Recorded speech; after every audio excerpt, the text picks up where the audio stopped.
Hello, and welcome to Darklore, a podcast where we explore the creepy, horrific, and unsettling darker side of folklore.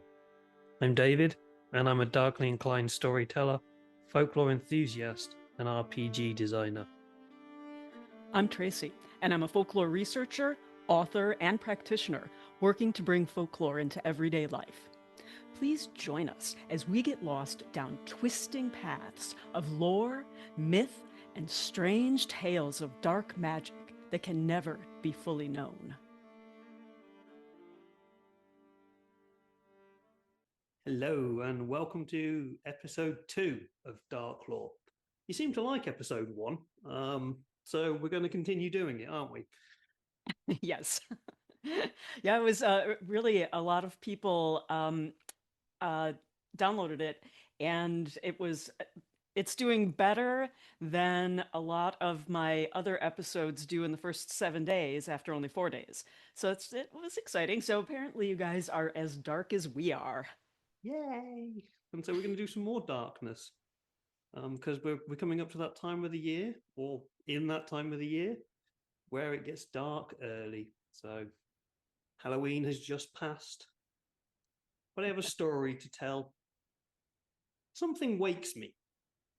It's dark outside, and my eyes are only half open. My ears pick up no sound. What has awoken me, I cannot say. I try to turn my head to look around my room, but it won't move. Then I feel it, the pressure pushing down on me, crushing my chest and pinning my body to the bed. My arms and legs are unable to move. Even my fingers and toes are still. I can move nothing but my eyes. My breathing is labor as something forces the air out of my lungs. The pressure on my chest is rising. I sense something in the room with me. Is it that thing pinning me down? Or is it that dark shape in the corner of the room? That was there a minute ago, wasn't it? What is holding me down? They've been pinned by somewhere before, and there was always movements I can make. Why can't I make movement now? Is that a shadow on my chest? Are those dark hands holding my feet? Where did that shadow in the corner go? Panicked now, I try to scream, to warn away these things, to let them know I'm awake and see them. Maybe somebody will hear me and help. But it's not only my limbs and body that are controlled and trapped. My vocal cords are as well. I cannot move my mouth to make the shapes I need. I cannot control my vocal cords to make the right sounds. The sounds that escape is a forced, terrified moan. Not a scream, no louder than a normal voice, as I can't put any force behind it. Not loud enough to raise attention to anyone outside. Not loud enough to scare away the thing pinning me to my bed. The shadow creeps over me, leaning over me. Are those claws reaching for me? It stands there, watching. Has it been minutes or hours? I cannot tell.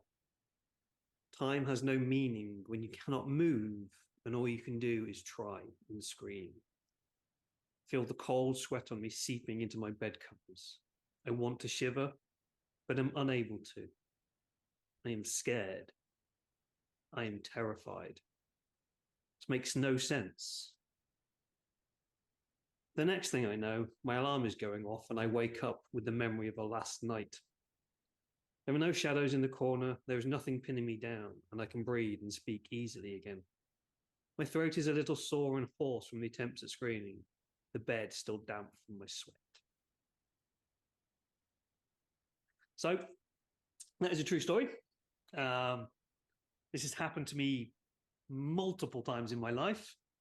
The reason we chose to do this topic, and we're going to look into actual tales behind this, is this happened to me a couple of weeks ago, just after I moved to France. And I think it was just after we did the first episode. This happened to me. And we were talking about what should we do for the next episode? And I went, well, I just had a case of sleep paralysis. Hmm. Why not look at that again? And that story there is something that happened to me probably 3 or 4 times a year while I was doing my PhD when I was in Wow. Manchester. Wow. Now it probably once a year, if that. Um, Yeah, it it's happens when I interesting. get really stressed, basically. It for me, I think it's happened to me twice in my life.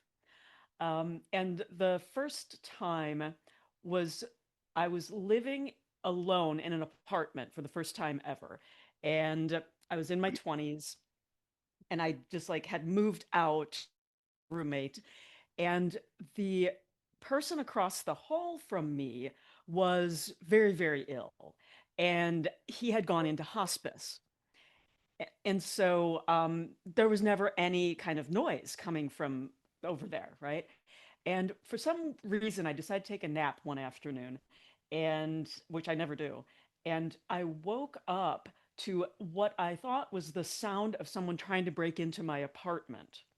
And I could hear like someone messing with the lock and everything, and I just completely couldn't move. It wasn't any like didn't feel demonic, but it was terrifying because I thought someone was trying to break in and I couldn't move. As it turns out, it was just someone going into the apartment across the hall and retrieving stuff. So that was the first time. The second time, I was in my 30s, and I remember I woke up and there was like a dark figure standing next to my side of the bed, and just like completely ominous and eh, clear as day. It was not like, it didn't look shadowy. It didn't look, I've seen some descriptions where it's like a shadowy. No, it was dark, but it was solid. And then I don't recall. I didn't feel like I couldn't move, but I was scared, so I wasn't moving. And then I closed my eyes and I opened them back up, and it was gone. Yeah, it's quite a strange experience because obviously that story there that seems to make it sound like a demon kind of or horrible creature coming for you. There are times when it feels like an alien, like Hmm. I'm actually my house has been invaded by an alien, like something's come through the window and stuff like that. And there's other times where it does just feel like a person's walked into the room. So Well, it's and as it's we kind of go, interesting. sorry, as we go to kind of go through the stories and the different cultures and folklore around it, you'll notice that they all have their own different ways of seeing this creature or seeing Hmm. the Hmm. effects that it has. So we Well, tend to call them sleep demons, but there's a broader spectrum, I feel.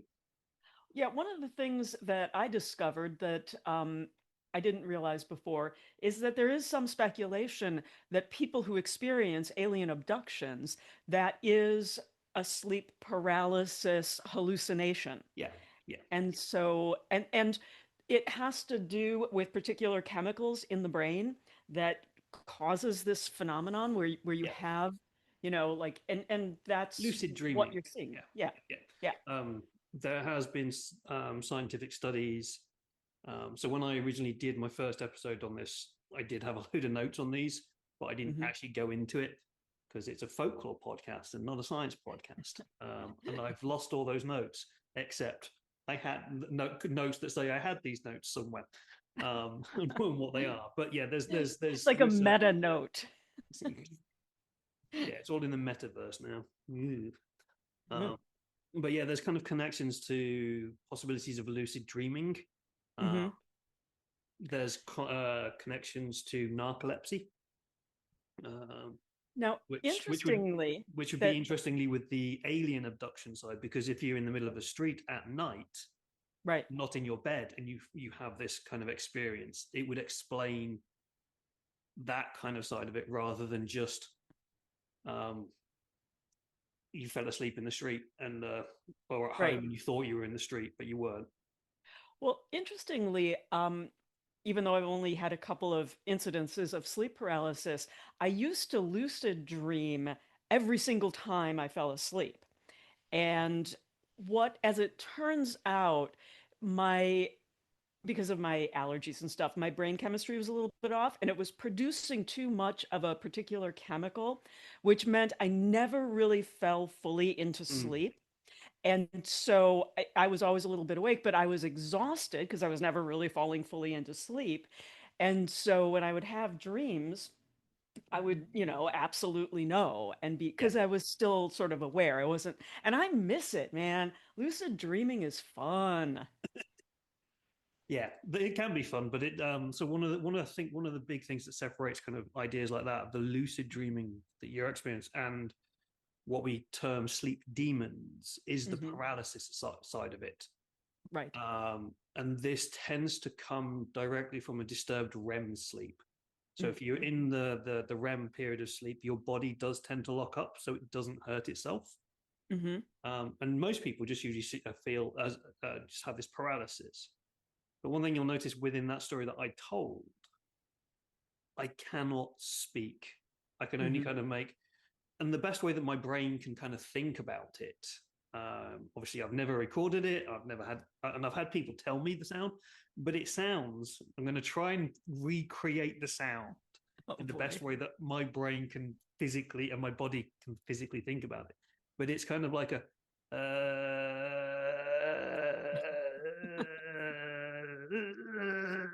But it's that's still kind of louder than it should be because I'm still pushing the air, Uh-huh. and it's you can't really push the air, so it really comes kind of from the throat of Yep. and what my brain is doing as I'm doing this is trying to say help, Yeah. and that's not what's happening. It's like or scream or something, and yeah, Yeah. but yeah, Yeah. so I've that's kind of what that is. Yeah. And they say that some of the ways to break out of the paralysis is to try and make a vocalization Yeah, or to blink your eyes or, like there's different do all ways. that kind of Yeah, if you can do something, it can help break through. a lot of the time you still feel like it is a lucid dream. Hmm. So you don't realize that it's not a lucid, that it's that you're dreaming because it's Oh, that that, lucid side of it. So you don't yeah, know. You actually feel like you're in this situation and you panic. yeah, yeah. The panic often wakes people up. It has woken me up sometimes, but most of the time, you end up being in that heightened state of fear that you become overly tired again, and then the REM sleep stops and you fall back to sleep. Hmm. Um, I do remember one of the first incidences of this happening. I don't know if it was the first one or not, but I was with a partner, and it happened, and apparently scared the shit out of them. So that's how I found out that I made noises. Anyway, Well, it can't beat me because as it turns out, I apparently sometimes sleep with my eyes open. I know, I know. no, Um, no, I have to warn people if like they're gonna sleep with me. I'm like, okay, this might happen. I might just sit there And lying awake, staring at you. yeah, exactly. Um, yeah, and so sometimes I will incorporate what I am looking at into a dream. Yeah. And the first time it happened was in school, and I had gone to the nurse's office and I was sick. And she's like, I want you to lay down. And I was dreaming about what I was looking at. And she told my parents, she's like, I don't know what's wrong with your daughter, but she was asleep in her eye. Yeah. Is she on So, drugs? but okay. So I thought it was interesting that in most cultures it's pretty similar, right? Like Yeah, it's yeah, a lot of times it's an old hag that is on your chest and that is yes, what is keeping you paralyzed. yeah. um So, and the fun thing about it is not it's worldwide very mhm. similar. So Yes. we obviously like the term nightmare. We know comes from the Nordic mare of this old hag sat on your chest and causing you bad dreams and stuff. And there's a lot of similar things across the world, and they're all very very similar. Of this creature sitting on your chest, whether Right. it's a demon, whether it's there's goblin like creatures and stuff. Um, and one here, which is a small elf like creature that I'm just looking at. Where's that one from? A Portuguese one, Fradino de Malfurada. My Spanish pronunciation and Portuguese pronunciation is appalling, having just spent 2 years in Mexico. Is that the one with the red hat? It's a small elf-like creature who sneaks into houses and sits on people's chests while they're asleep. Called Little Friar. Yes, I think it does have a red hat. Yes. Wasn't it? And it's similar to the Pasadilla of Spain. Words. Yes. Yeah, I was surprised to see how many like creep in through the a keyhole, right? And when I found this one, and I would not have tried to pronounce it, so I got to give you credit for that. It was called Little Handhole Friar. So okay. So Fradino is obviously friar. Furado? Fradino da Malfurada. I don't know. My Portuguese doesn't exist. I'm trying to think of it in Spanish, but also my. Oh yeah, Little Friar of the Pierced Hand. That's it. Pierced Hand is not fully reading my notes here. I'm kind of jumping all over them at the moment. Yeah. But yeah, kind of all of the Hispanic cultures, the Brazilians, the Argentinians, the Portuguese, the Spanish, all have this very similar creature. And it all kind of it all obviously moved over to South America during that time when the Europeans decided they wanted to rule the world. However, Mexico, having just said that I was in Mexico, there isn't really a creature. They don't really talk of one, but they do have a phrase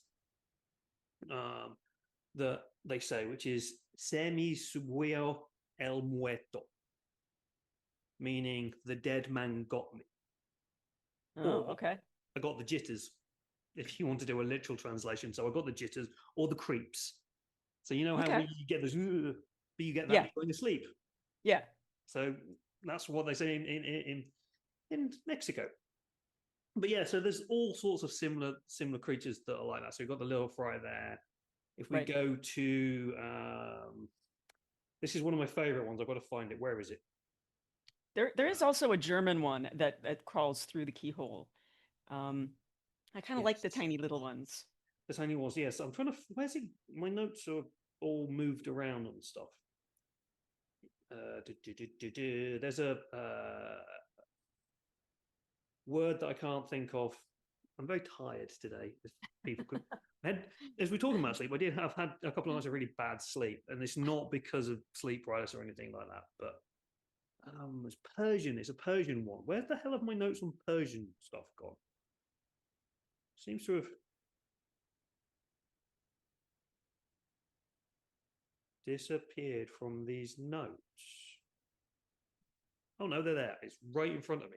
Okay. So in Persia, there is the Bakhtak, which is a little goblin-like creature. Goblin ghost-like creature, really small. There's a painting of it, which is really, really cute. And so in the Pashtun culture of Persia, they give you a nice little reason.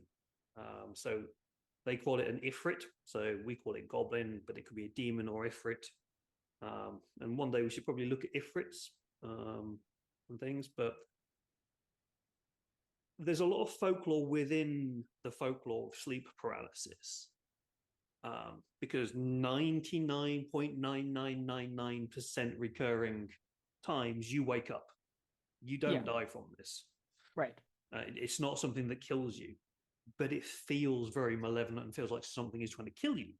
And one of the things, like why I can't make these strong noises when I'm going through it, is because something is trying to strangle you. Interesting. And now the Bakhtak, I'm probably pronouncing this very badly, so anybody who is of Persian descent, please slap me. But the reason it can't kill you, oh no, sorry, this is not the Bakhtak. This is the Kapasa. There's two. It has no thumbs. So when it tries to strangle you, it can't grab you properly around the neck. It can obviously lay pressure onto you, which makes it feel very uncomfortable, but it can't properly just kind of grip you around the neck. I'm sure if I tried really hard, I could probably strangle someone without thumbs, but it would be a lot harder. I was actually surprised to see all of the non-humanoid uh, sleep paralysis demons that there were. There were dogs, there were other kinds Yeah. of creatures. Um, and um, yeah, and it's always about that crushing feeling on Mm. the chest, right? And Yeah. I also it's kind of funny when you think about that most of the time it is described as a woman or an old woman. And it's like, God, are we not bored of that yet? Of like blaming old women for all I sorts certainly of am. terrible things. We Yeah. know who the real bad sex is. Um, But yeah, but yeah. I So did. as you say, there are other things out there, and I think one of the probably ones people might know because it's the common other folklore that people know about, and that is Japanese folklore. And so you have the kanishibari, which is a spirit.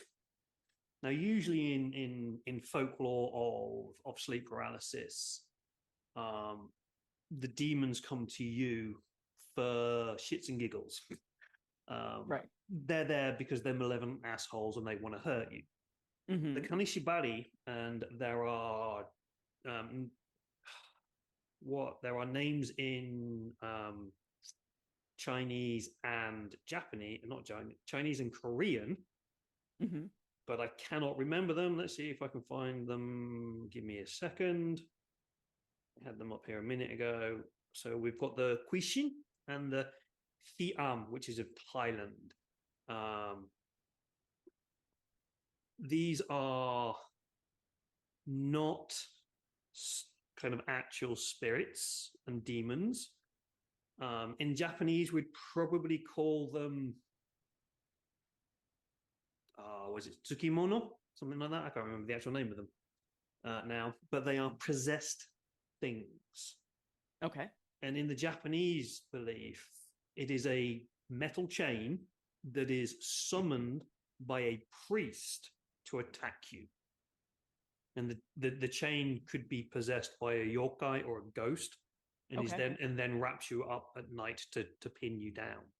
Interesting. So this is actually someone then physically attacking you with it, rather than it just being a demon. So because we've obviously got other Yeah, things like the succubi and incubi who are demons who out go do things to you at night.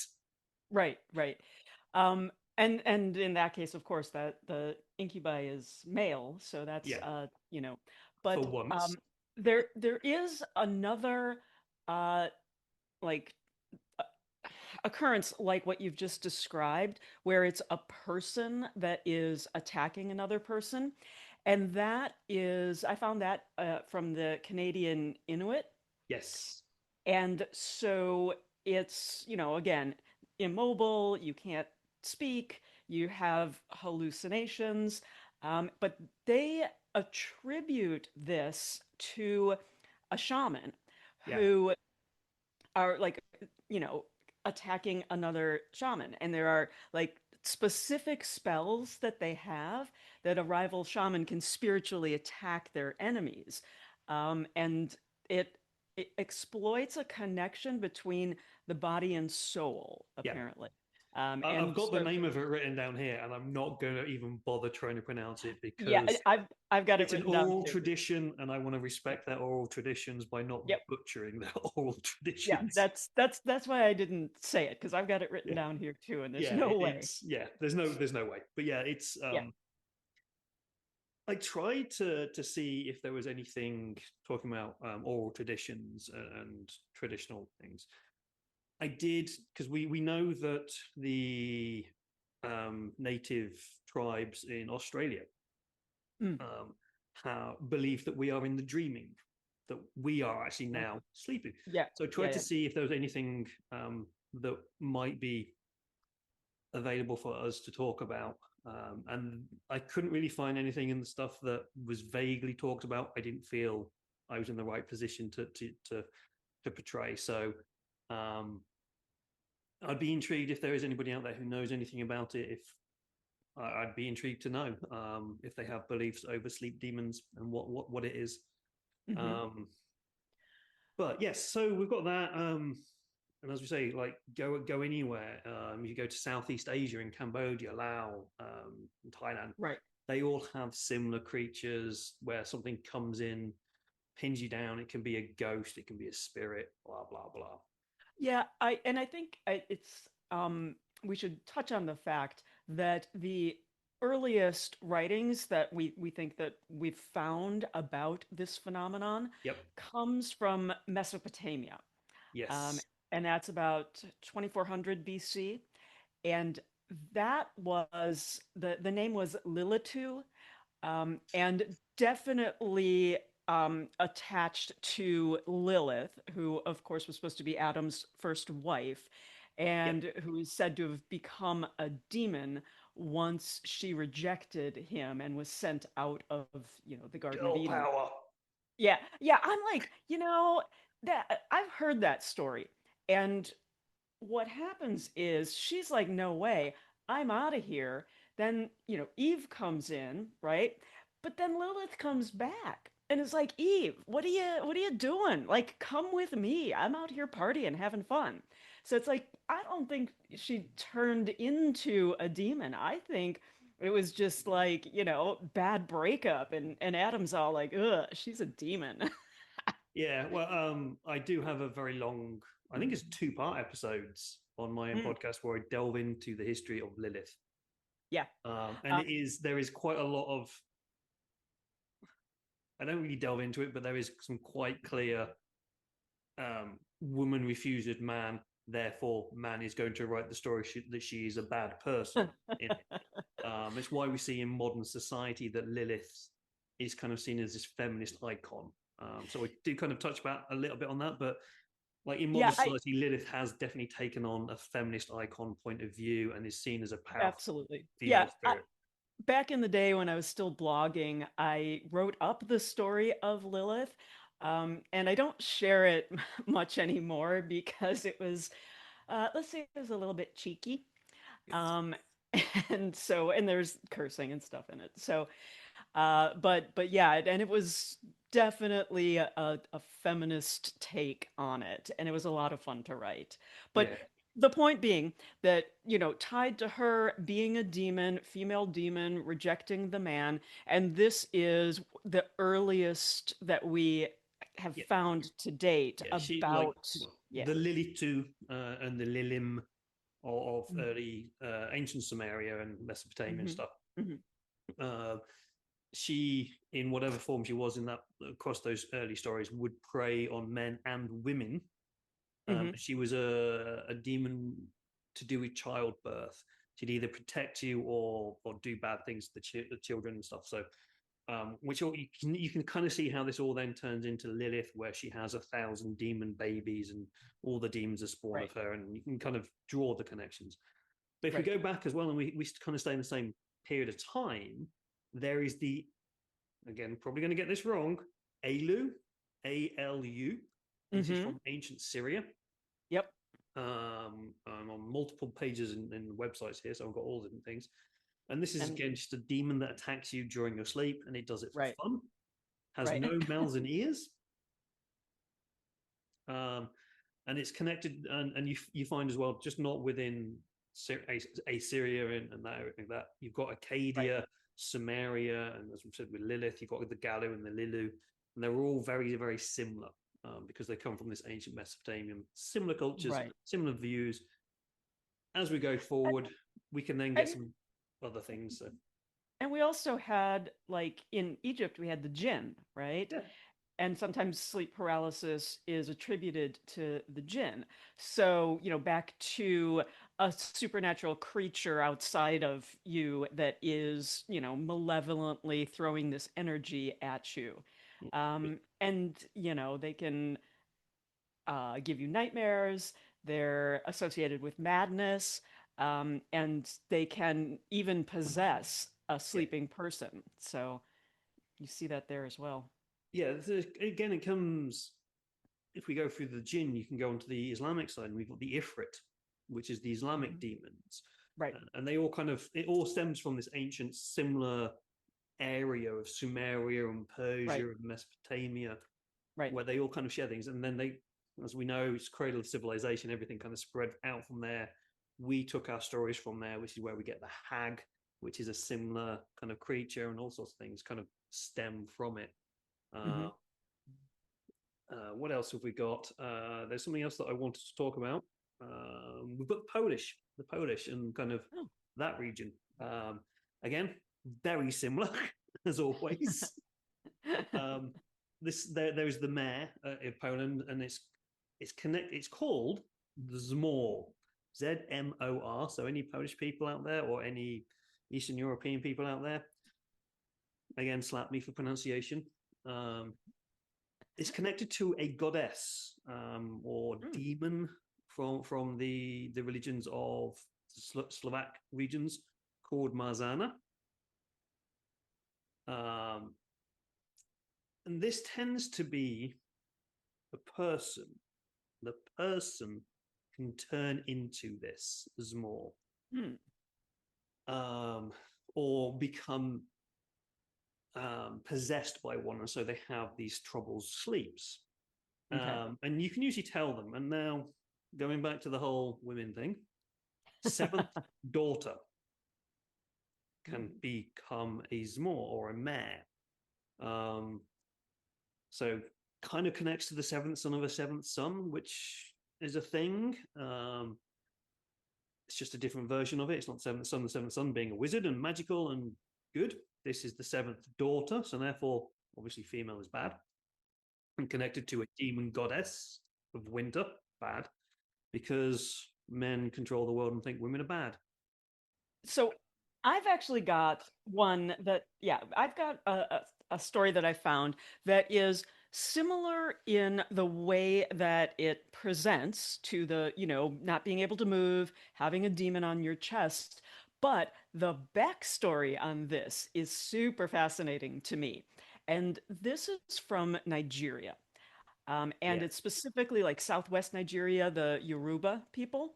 And they refer to sleep paralysis as nocturnal warfare. And it's mostly experienced by women. And the belief behind it is that there's a rivalry between her spirit husband and her earthly husband. And the spirit husband is described as like a water-like being and can intrude on the sleeper and carry out like violent acts. yeah. And so it's treated with prayer. But I thought that that was an interesting belief that you don't really see elsewhere. It's almost like elsewhere, it's bad luck, or you, like you said, you've been born in an unlucky, way, or some bad luck has happened to you, or just randomly it's unlucky that that comes up, right? But that was for the specific reason, and I thought that was really interesting. Yeah. And if you do look into the Aruba culture, and especially African myths and Mhm. folklore, there is a lot of this kind of spiritual warfare stuff that they have within their beliefs, and it's not Mhm. just through sleep paralysis, thing like that. There's all sorts of stuff. But you hit on something there that we should probably talk about is ways to stop it. Yes, Um, definitely.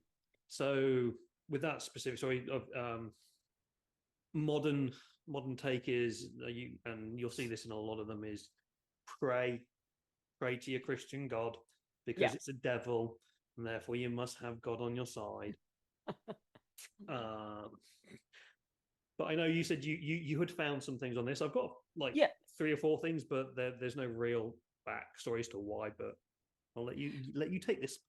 Well, some protective measures that I found is that um, the same kind of idea of distraction. So it's like a counting thing, right? Like Like sheep. you're uh like having the mayor um be compelled to complete some sort of impossible Yeah, counting task, and that can ward off the creature. And so, I don't know if that's scattering grains of sand or rice or whatever it is, but you distract them with a counting task that Yeah, is impossible to complete overnight.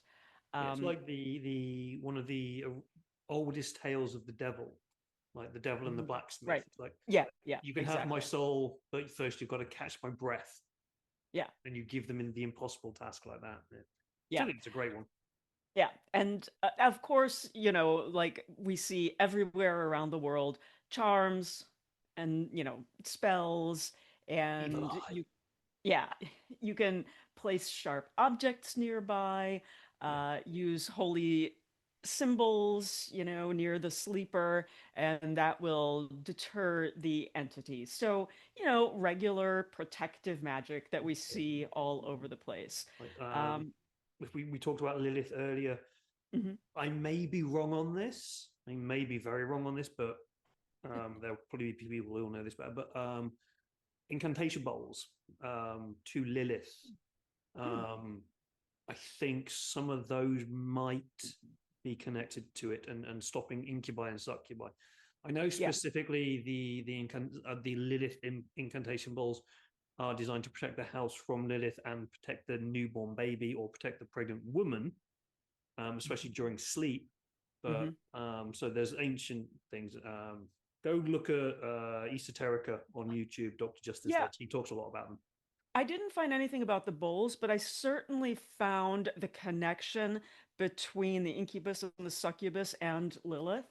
Yeah, And that was like from the, ancient Mesopotamia. So I think that you're probably right about that. That's really interesting. the complete as you sent me a message a minute ago, folklore distraction aspect about the incubi and succubi. England or Britain specifically was populated by succubi. What? Like Um, completely? well, demons and well, succubi and giants and things like look at Brutus and the founding of Albion and stuff like that. The stories are mental. Anyway, distractions. Yeah. We're not doing that anymore. We're doing dark No. folklore. I found some fun ones. Okay. Um, some which one I don't quite get. Well, actually, most of them I don't quite get. To be fair, so apparently to protect yourself from the mayor or the Mara, Mm-hmm. drink coffee before you go to bed. And I'm just like, that seems like completely counterintuitive because that just means you're not going to sleep. Exactly. Maybe that's Caffeine, the point. You can't mate, yeah, you mate, you can't wake can't up. suffer it if you don't sleep. I That's so fascinating that you say Mara, because, and again, I'm gonna try and not get too distracted here, but a while back, a couple of few years ago, I did a review and an interview about a movie called Mara, the Seal Wife, and it was about a Selkie. And I was like, I didn't even question why it was called Mara, but it must be talking about the spirit. So I think that's really interesting. Yeah, because the Nordic name for the mare is Mara, Mara. So Okay. Yeah. um, not quite sure how that connects to Selkie, but whatever. Um, but I would also just kind of like take the whole drinking coffee thing a little bit further. So obviously it stops you. It's caffeine. It's going to probably stop you from sleeping. Obviously, a very modern cure because coffee's only been in European culture for a couple hundred years. Hmm. Um, but I would see it as possibly making it worse because you would then become overtired because you're not sleeping. So when you Right. do actually sleep, your body will do weird things. Hmm. Anybody who has ever been awake, like especially the older you get, if you have a lot of late nights in a row and you have to get up early in the morning, you become overly tired. And when you fall into that deep sleep, it is a Hmm. very different feeling of your body just kind of doing that lump thing. So maybe that's a thing. Um, on the distraction front, that you can steal their hat. So if there's someone wearing a hat and they're doing it, steal their hat. Not quite sure how the distraction of counting or throwing things or stealing a hat works when you are paralyzed. Yeah. Um, and then two more I've got. Okay. One, well, both sound like really bad ideas to me. One is sleeping with a scythe. Oh, that seems like a terrible idea. Yeah. Especially if you were like got restless leg syndrome, you like kicking things, or you flail your arms about, you might lose an arm. And then the other Okay. one, and I'm not sure where I got this from, and I really probably should look up some of these where I got them from. These notes are old. Is apparently smearing shit feces What? on your bedroom door, and I Oh think my that's God. more just to stop anybody coming into your room. Oh, that's not right. But yeah, it's a bit of darkness there in the kind of like the gross dark. Um, Yeah, like, and you gotta wonder to yourself, first of all, who thought that up? Because we know, folklore's made up, right? yeah, Who thought, hey, I know, I'm gonna rub shit on my door? Like, what? yeah. It, Well, I assume there's this kind of connection to the grossness of it. It's like as a human, if you well, especially in modern society, I don't know whether this is a modern thing. We obviously have this kind of whole hygiene thing. Like we yeah, don't yeah, we don't want to go near that, so therefore yeah, does it put off other things? Maybe yeah. things like kind of comes from the same idea, the jack-o'-lanterns that we Mm-hmm. have, where we carve scary faces to scare away the scary things. Maybe the Right. grossness of the feces scares away the bad stuff. Mm-hmm. But also, there were places in London called Shit Town, and places around where there were places that were just vile smelling. And people go, "I really want to visit the past. It must have been amazing and beautiful." I was like, no, it probably stank to high heaven because they threw Right. their shit into the street. So it probably, Right. I'm 50-50 on it as to where it came from. It might be a modern thing, it might not be. But it's, I could also be talking out of my ass. Which would be appropriate in this Yeah, case. exactly. Um, but there's other things that I've just kind of thought about to do with sleep demons Hmm. that I don't have many notes about, but they're in my head. Okay. Is there are the kind of the vampiric ideas. So Yeah. vampires obviously come at night and drink your blood at night, and so we have this connection that um, they when you see some of the traditional images of the gothic vampire, the Dracula kind of themed vampire, they'd come in, hold you down, and drink when you're Yeah. sleeping. Yeah. And some of the sleep demons that are talked about, especially in the Slavic cultures, are energy draining Well, creatures. right. Isn't that the So it's incubus and not the just the kind of succubus? like they're stood on trying pushing your chest down and trying to crush your wind air out. Mhm. They do Yeah. drain your energy, and so there are kind of vampiric, whether it's Yeah. That's and the, blood, the some drink blood and stuff. So yeah, and that's, the incubus and the succubus, yeah, right? Like that's what those demons are doing. And we had the same conversation with the vampiric fairies, yeah. right? That I have some a of feeling them are vampires are going to just be a running theme. um but yeah, I mean, it's that like like sucking of energy, Yeah, I think, is an ongoing kind of folkloric theme, yeah, because again, we create stories about stuff that is important to us. And I have to believe that throughout time, there have been introverts and extroverts, right? And I'm, pretty much an introvert. And I like being around people sometimes, but then sometimes it's like I need downtime after because I'm drained, because my energy is because drained. people suck. Yeah, Literally suck your energy out. they do. They suck. Yeah, But there's the term of the like the emotional vampire, yeah, like people who yeah, just drain your energy. yep. And so I think that, we do tell a lot of stories about it, and it makes sense if you are like, it's so literal. It's such a Mm, literal translation. You can't move, you're afraid, you're, like, of course it's going to be vampiric or, sucking your sucking your energy. energy. Yeah, because Yeah. when you wake up in the morning afterwards, if you've had one of these episodes, you are generally quite tired. as well. Like Yeah. physical, Yeah. not just the usual grogginess of being in the morning. Like I am not a morning person at all, but your body feels tired because it's been so tense and locked Hmm. up. Hmm. It actually Right. uses quite a lot of energy. Yeah. Um, and that create then when you wake up, your muscles will ache and you will feel tired, like something has drawn it out of you, like you've run a marathon or something. I've done that. Well, It's not quite as bad as that, but still. it's interesting to me because there's a history in my family of grinding our teeth at like while we're sleeping, right?